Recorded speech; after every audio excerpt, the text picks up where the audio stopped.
The Verdin. At first, the small bird frantically flitting through the pomegranate tree makes me think it's a kinglet or bush tit.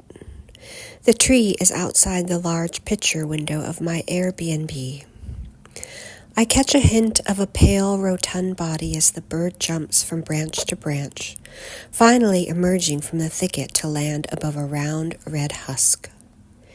It inserts its entire head into the small cavity made by the decaying of the fruit. I notice a spot of red on its gray shoulder, as if the bird is a messy eater or has tucked a pomegranate seed away to save and savor for later. Then it dawns on me that it's a Verdin. I spent an hour studying its call, but somehow didn't learn that it is so wee. I got Verdin as a live bird at Patagonia Lake, one of 60 species we saw that morning. I don't remember seeing a Verdin there at all. There's no chance of forgetting this bird again. It's love at second sight. I peer at it intently through my binoculars, already smitten. Its belly is the color of unsalted butter, a soft pale yellow. I want to paint every room in my home this color. The sun shines on its downy tummy feathers. Its head is yellow and bright as a dandelion in the direct sunlight. A dot of rust-red flame glows in the midst of its ash-colored wings, the seed I thought it was savoring for later. I can't stop staring at its subtle coloring and delicate beauty. I want to have a child so I can name it Verdin. I sink onto the sofa to continue watching it. A red-naped sapsucker appears, its body dwarfing the pomegranate husk.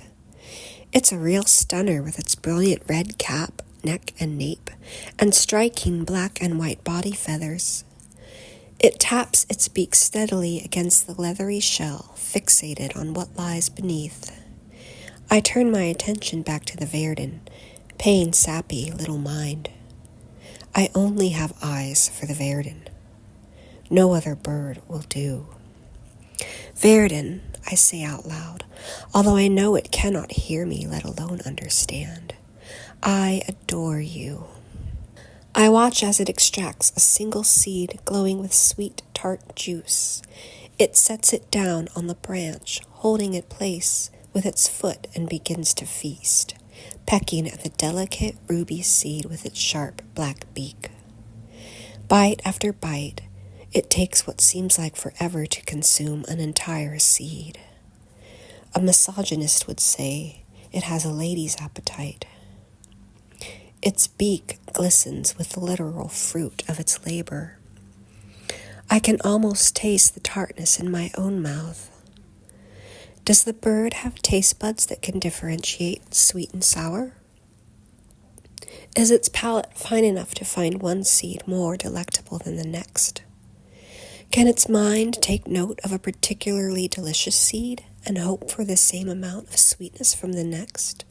Fathom disappointment if it's not as good? If you were here, you would take an hour to answer these 3 questions, and I would sit and listen enraptured. The Verdin rubs its beak on a branch to clean the remnants of its meal, then moves on to another husk. A precious pomegranate seed falls to the ground almost immediately after it is extracted. The poor Verdin cocks its head a few times, as if in dismay or unsure what to do about this loss, then shoves its head back into the fruit.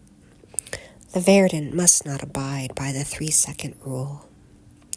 It flies to another husk and hangs upside down as I squeal with delight at its agility and graceful acrobatics.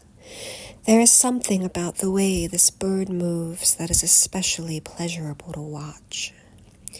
A determined bee wants into the same husk, and the Verdin angrily headbutts it repeatedly. Its face somehow just as cute when it's cranky as it is when it's content, until the bee finally gives up and buzzes off. Verdin, I say, although I know it would fly away in fear if it could understand the depth of my adoration, so intense and unexpected. I think I love you. In between watching the Verdin, I look up information about it. The etymology of its name comes from the French vert, which means green, and the diminutive suffix on. For a yellow and gray bird, little green one doesn't make sense. Then I read that its head feathers are described as being yellowish green. I learn how it is the sole species in its genus and the only North American member of its family, a fact that both impresses me and makes me sad. There is such notoriety, such inherent loneliness to being one of a kind. There are facts about its home and family life that strike me as apt to my own situation and what has brought me to this place. Verdin are monogamous, but mated pairs don't stay together year-round. They build roosting nests as well as nests for breeding, using their roosts in the winter to keep warm. In fact, much of their time is spent building nests, making little homes here and there, and I smile at this with its ring of familiarity. They must eschew snuggling other Verdin for warmth, relying instead on cozy nests lined with grass and feathers to keep their tiny bodies warm in the cold desert night. This I cannot understand, choosing to sleep alone when a warm body is available. Every factoid endears the Verdin even more in my heart, although I know at this stage of what will undoubtedly be a lifelong unrequited love affair, I would still sing its praises, even if everything I learn about it is awful, even if a single brutal sentence could reduce me to tears. The Verdin flits to a part of the tree that's in shadow, its feathers no longer glowing golden pewter and garnet in the sunlight. I am still captivated. It is as lovely in the shade as it is in bright light. I see the yellow-green, almost chartreuse head, the source of its namesake, more easily now. Verdin, I say, although I know it will not understand, let alone believe me. Do you have any idea how lovely you are? The breeze ruffles its feathers. I long to touch their softness.